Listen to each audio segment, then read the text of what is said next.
All right, all right, all right. Happy Sunday to you all. I thought I'd get on here and I'd talk a little bit about some IDAHO4 stuff.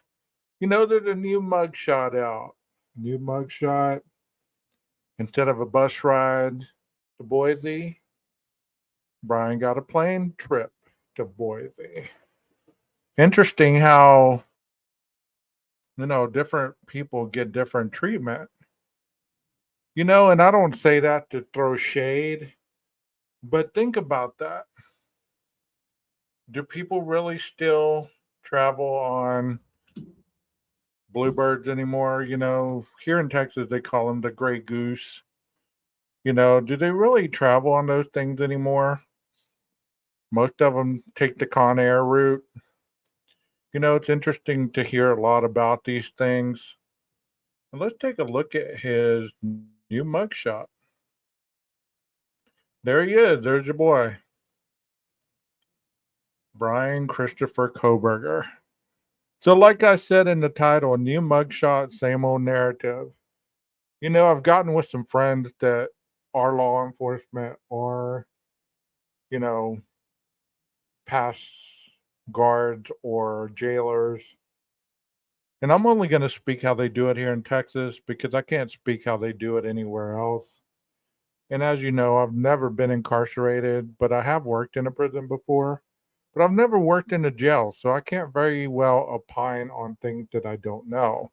So that's why I reached out to people that do have the authority to speak on those things. And some of the things that I was asking them, are some of the things that I've heard in other creators' lives that kind of didn't really sit well because it didn't seem right.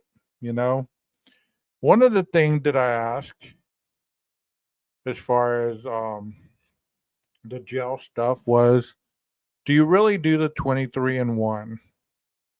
23 locked up in 1 hour for wreck.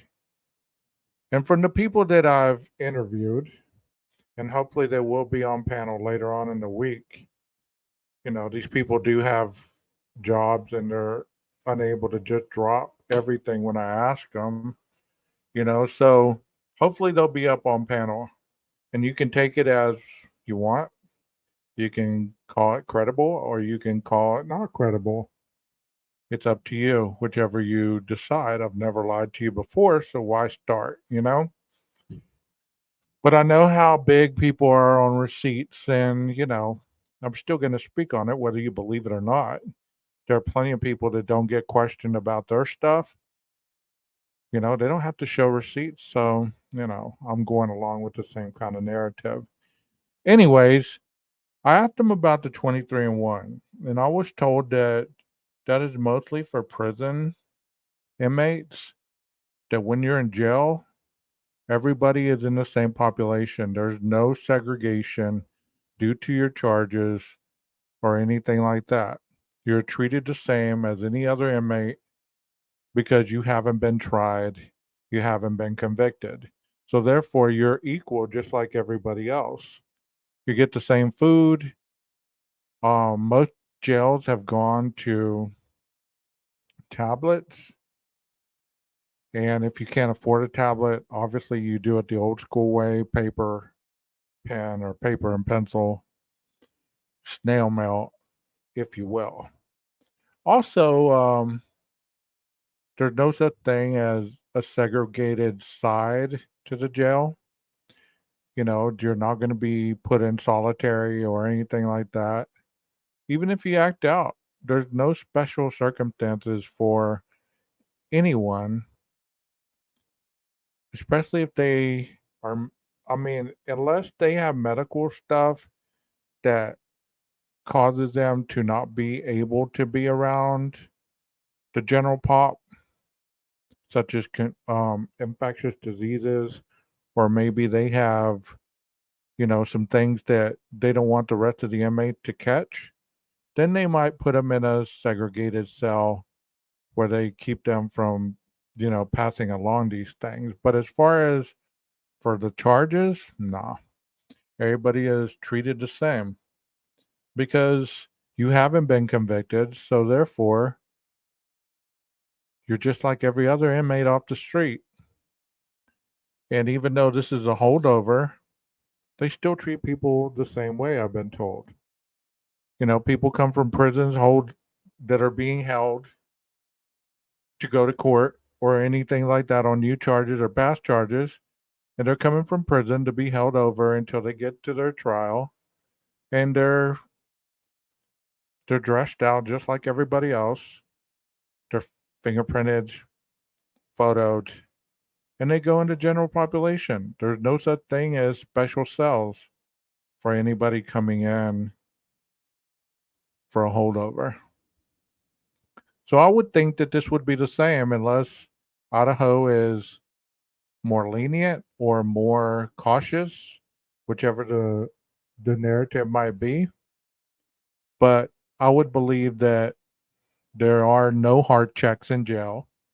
I was told that, too many people are worrying about getting out, bonding out, getting their bail set, contacting lawyers, contacting family.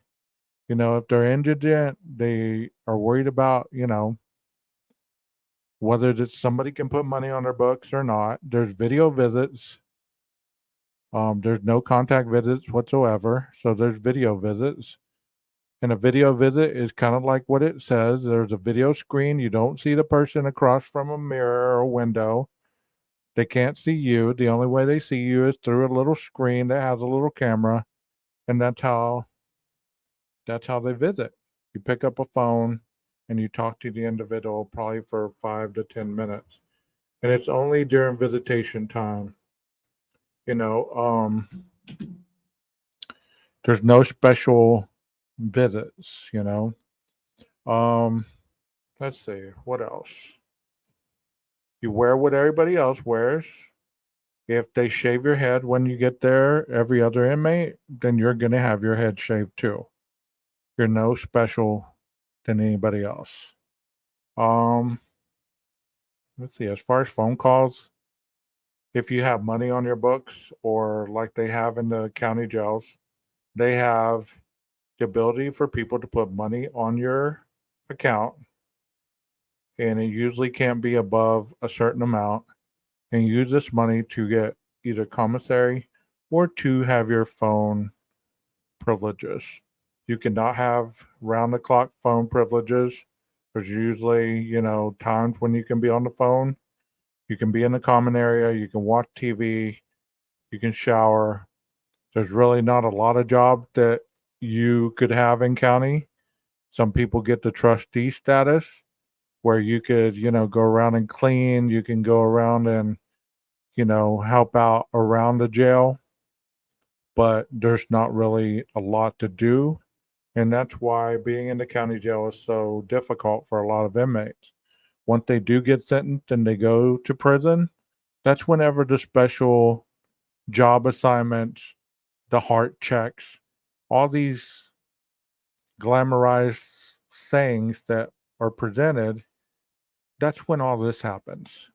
That's where the tattooing and all you get the see through TVs and the see through, radios. You get the, certain tablets or, things like that. Um, there's a lot more cliquish in prison than it is in jail. Like I said, jail, you're trying to get out. And if you have no bail, then your time is going to be even longer. You're going to be harder pressed. You have to keep your time busy either by researching your case, trying to help your attorney out on it, trying to file motions or things of that nature. So you're not going to really be worried about what other people are doing. So to say that he is going to be, getting jumped into a gang or he's going to be tested or all this other stuff, you know what? It could happen. It could happen. But the chances are, if you're trying to get out of jail, why are you going to worry about trying to hurt somebody that you have no kind of relation to whatsoever? He's not a gang member. He's not. affiliated. He's not, a threat to anybody. He's not a snitch. He's not a sexual offender. He's not any of this stuff. So why would you try to make your time hard, especially if you're trying to get out of jail? So all these other theories that say that, it's so hard that, he's going to have to be fighting and all these other stuff. No, it's not anything like that at all.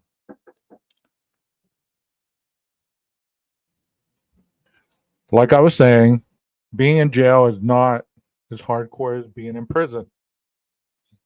And I'm not throwing shade or anything else at anybody else, but sometimes, people embellish certain things for ratings or clicks. And here's an example of how few people have heard about this case. My nephew just came up and I was, telling him that I was doing this recording. And he asked me about what?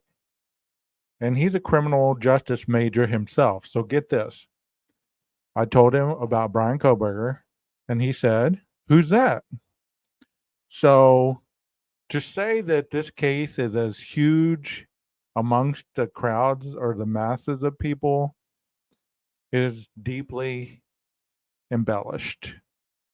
You know, normal people that live in society, if you were to ask them about this case, most people are going to ask you that or respond with that same response. Who's that? What'd he do? And then you start telling them, in Idaho, he supposedly murdered 4 people. Oh, I heard of that a little bit, but whatever came of that? So they haven't followed it the same way that YouTubers follow these cases. So that should tell you a lot as far as, all the narrative that are being tossed around as far as bias, and they're gonna burn down the courthouse. They're gonna, they're gonna find him, they're gonna kill him.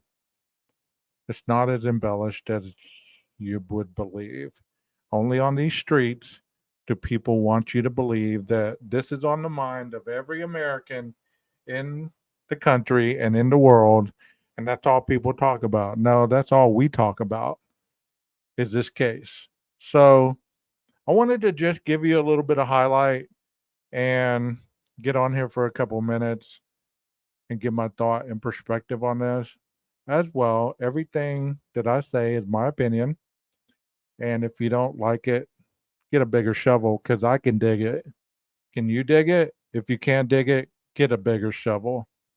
This is 12 Gauge, your host, and I'm out.